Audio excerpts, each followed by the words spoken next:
Hello and welcome to 8 Track, a new Doctor Who podcast where each week we look at one of Paul McGann's Big Finish audios and make our way through.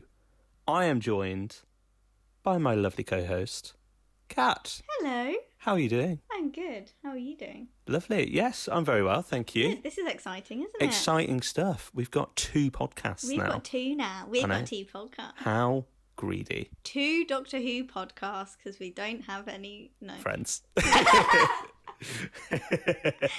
So what better way to fill our spare time of not having friends than talking about Doctor Who? Exactly. And really, Aren't you all our friends? aren't you all, the real Doctor Who podcast are the friends we made along the way. Am I right? All right. So yeah, this is a new little project that we're gonna be trying out for the Patreon. Yeah. Which came about because of when we reviewed Chimes of Midnight on the main pod, and you fell in love. I did fall in love. So I thought it'd be fun to go back and we give, the whole sort of 8th Doctor run a listen and see what you make of it. Because you're a relative newcomer to Big Finish and audio dramas in general. Yes, my attention span is poor. Which I think will be an interesting test. Yeah. As we go through. Yeah. I'm somewhat of a novice. Like I've listened to a decent sort of handful of Big Finish stuff, but by no means like a connoisseur. Yeah. But these were the first Big Finish plays that I listened to. Right. So I've got a little bit of nostalgia for these. Particularly this one, which I think we'll come to. But I hope we do. That's the episode. Well, yeah. Otherwise, it's going to be quite short. Yeah. But yeah, I just thought it'd be fun to sort of go back. Also because, like, the 8th Doctor especially, he's got 1 and a bit TV stories. So I feel like he is the Doctor that has the most to gain from expanded media and the audio and the novels and the comics and whatever. Yeah. And it's just great to have more Paul McGann. Absolutely. He's so great. Yeah, let's jump straight into it. So we're talking this week about Storm Warning, the 16th story in the Big Finish main range, which it was released in January 2001, which makes this its 25th anniversary. Oh, happy birthday! Which is also why we're starting the podcast now. Yeah, so that's quite cute. Yeah. 25 years. And it's Paul McGann's first return to the role, I believe, since the TV movie. Okay. You wouldn't have thought that. Which is nuts, because he just... Straight in there. Yeah, slipped straight back into it. Yeah.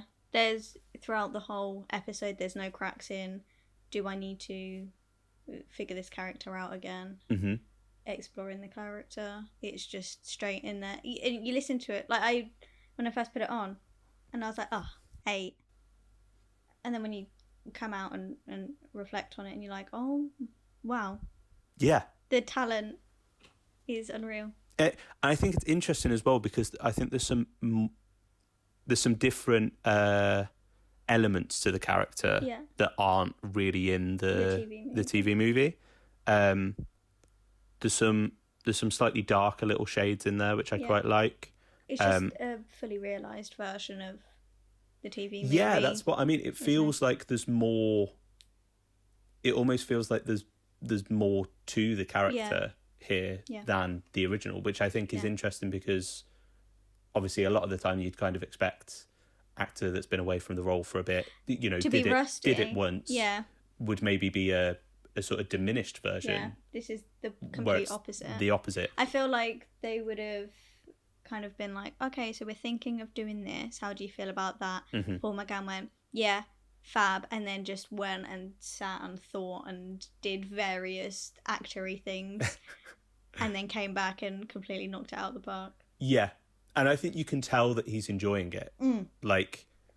Well, I feel like, I mean, I can't speak for him, but it was a missed opportunity, 8, wasn't it? Because we only had the TV movie, then we jumped straight into Christopher Eccleston. Yeah. Which, I love Christopher Eccleston, so I'm not knocking him. But we only got one small bit at that time with he Paul got McGann. the short end of the stick, Yeah, didn't and he? he's absolutely fantastic just as a person, as an actor, as a creative. So we lost that, and now we've got the opportunity to see a fully realised version of it, and it also makes you go a little bit like, oh, I wish we had this on the telly. Yeah, it's kind of bittersweet, isn't it? Bittersweet, yeah. But it just makes me appreciate that there are sort of these alternate avenues me for, too. Me too.